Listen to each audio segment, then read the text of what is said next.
Ladies and gentlemen, let me ask you, what would you do if, while shopping at a store, you saw a customer being stopped by a security guard? Seems pretty normal so far, right? But hold on, that's just until the security guard pulls the woman's pants down and starts counting. 1, 2, count with me, guys. 3, 4, 5 pairs of underwear, layered one on top of the other. Let's check out this viral video. Before we here in the studio get ourselves tangled up in everyone's underwear drama, we want the audience to answer today's trivia question. What would you do if you witnessed someone shoplifting? Oh my god, here we go. Starting with you.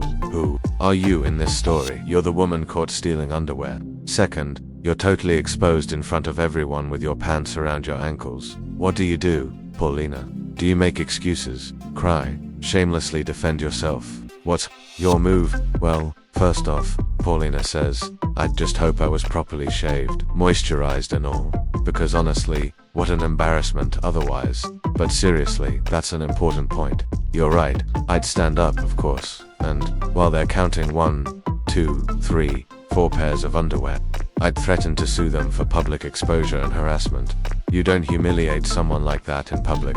Take me to a back room if you want, but in front of everyone, no way. That's lawsuit material. Good tip, right? Right, maestro. That's a solid tip. But hold up, someone chimes in. You were stealing underwear. How dare you get mad? No, Paulina shoots back.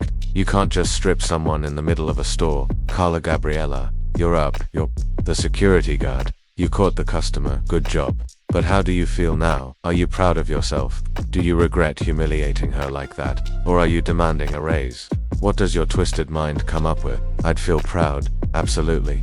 People need to be exposed when they steal. And yes, I would totally ask for a big fat raise. You deserve it, Gaby. Because if someone steals a pair of underwear, they'll steal anything, folks. Exactly. Alright, next, Jose Maria Elias Pepe. You're the woman's husband? You weren't at the scene, but you saw the video online like everyone else. Now the whole world knows what kind of underwear your wife wears and her size. What do? Confront her, defend her, divorce her. You gotta keep your eyes wide open, he says. Of course, I'd confront her. I'd pay for what she stole, confront her face to face, and I'd send a box of laundry detergent to the store to apologize to. And what would you do with the stolen underwear you just paid for?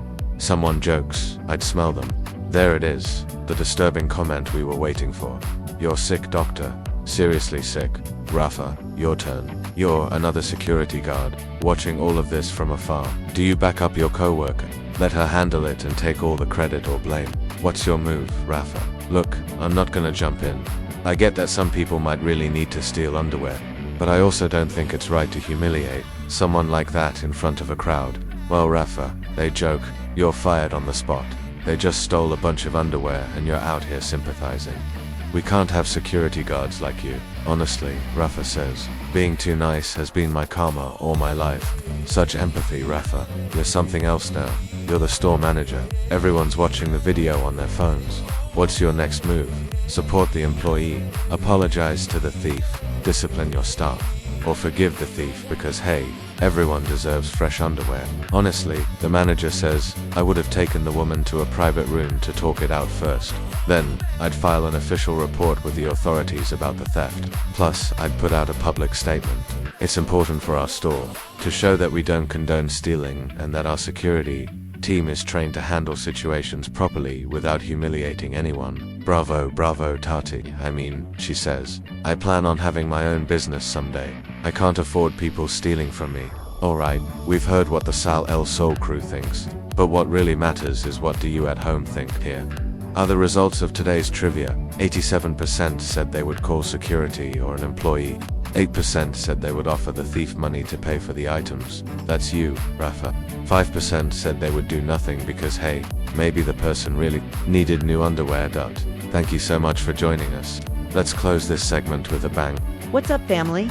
Last Sunday, we explored Ensenada, but now it's time to check out another hidden gem in Mexico.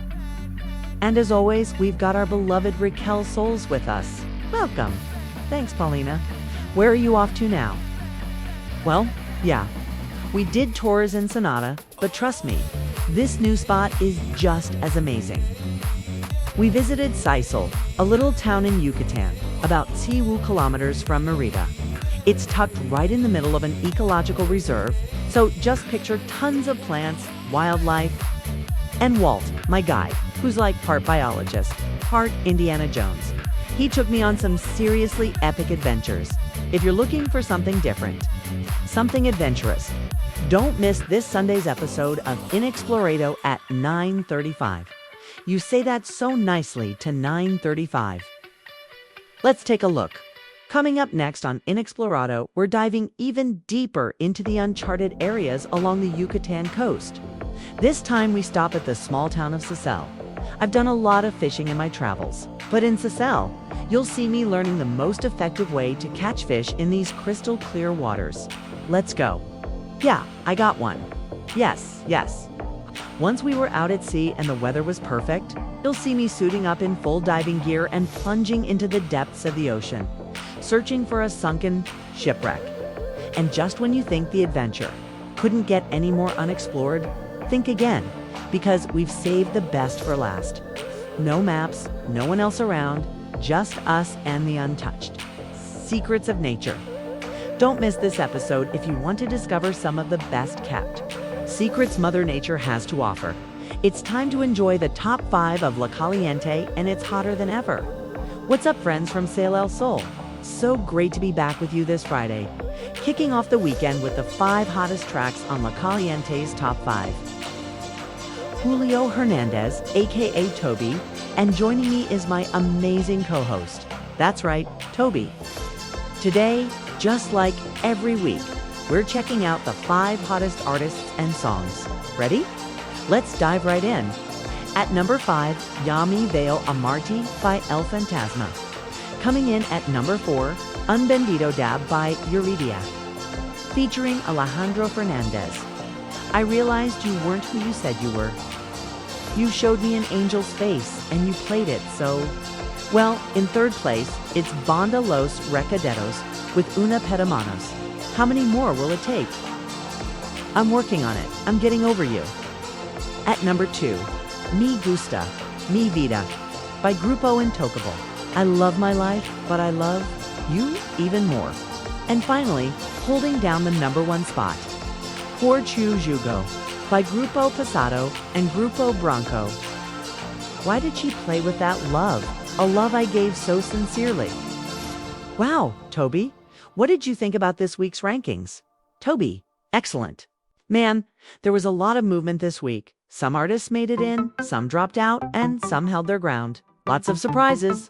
And don't worry, I'll see you next time because we've got even more surprises coming your way on the top 5 hottest hits of La Caliente. Follow us on social media. You can find me at ltobyhernandez.nme at JAZI Jimenez. That's Weta with a W.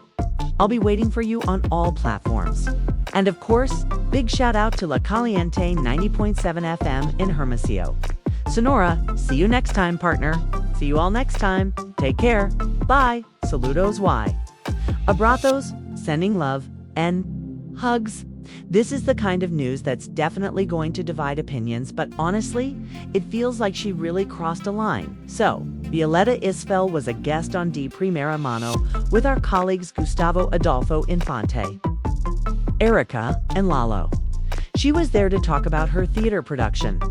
She came to the studio, and from what I understand, the production team did her hair and makeup. You know, it's the usual when you're promoting something on TV. They set you up so you look nice and polished for air. While she was getting ready, one of the makeup artists politely asked her if she could record a short video greeting for her son. Or maybe it was her daughter. I'm not sure. And Violeta's response, she said no, that she charges for that kind of thing. But she told her that she could go to her Instagram, which you're seeing on the screen, and follow the instructions there to get a paid video message because, well, that's her policy. She charges for shoutouts. But honestly, Violeta, with all due respect, if we're being fair, makeup artists charge for their work too. So technically, you should have paid for the hair and makeup you got that day, right? TV production isn't free. You were there to promote your project, if anything. You're the one benefiting DOT to get to the point where you're saying no photos, no videos. Unless you pay me, that feels like you're crossing a line. You can't take advantage. Of the love and admiration people have for you like that? Of course, there is a time and a place for everything. If someone contacts you through Instagram for a personalized message, cool, go ahead and charge. But when you're right there in person, and it's just one of the staff asking for a quick favor, it's not like you're facing a crowd. I mean, come on, it wouldn't have cost you anything. Even in a public place like a restaurant or a mall. If a mom comes up with her kid who adores you and just asks for a photo and you say, no, go to my Instagram and pay. That's just ... Wow, you're really taking it too far. It's one thing if it's something specific like what Alfredo Adami did, charging for people to insult him, because that was kind of its own weird. Ladies and gentlemen, it's time for the twisted story, where just like in many romances, things aren't always what they seem, and your job, spot the twisted detail. Today, it's Team the Clueless, Pepe, Katie, and Anita, versus Team the Doubters, Gaby, Poe, and Rafa. You know the rules. I'll ask a question and list the options. As soon as I finish, you can hit the button to answer. If you jump the gun and press early, the other team automatically gets a chance to answer instead. And, even though I protest every time, yes, stealing is allowed. Welcome to TV, folks. If we end up in a tie, the final point will be worth double or maybe more, depending on my mood. And honestly, whatever the folks in the booth decide, that's final. Ready, please. Round 1. Playful drama. Rafa, please, I'm a lady. No need for emotional blackmail. He jokes about taking off a ring. No. Need to take it off. You're good. Here we go.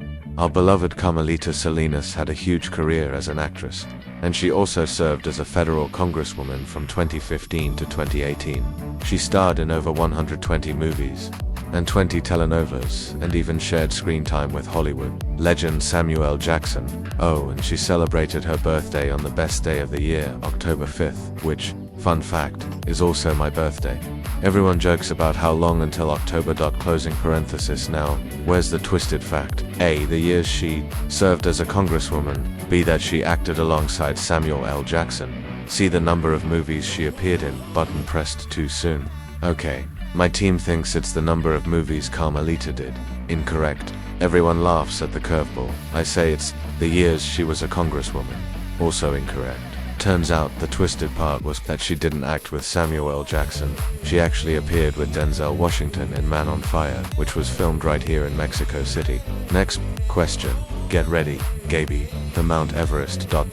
Everyone laughs at the chaotic energy. Where's the twist? A. Its height. B. The record time to summit it. C. The meaning of its name. Confusion about pressing too soon again.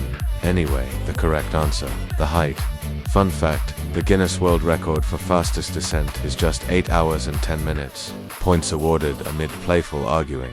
Next round, our Veracruz queen, Yuri, recently fell off stage during a concert in Sudatha, Victoria, Tamaulipas. Now, she's not the first celebrity to take a tumble. Jose, Belinda, Alejandro Fernandez, and even Joan Sebastian have all fallen to. But the most serious fall was Juan Gabriel's in 2005, when he suffered multiple fractures. The twisted fact.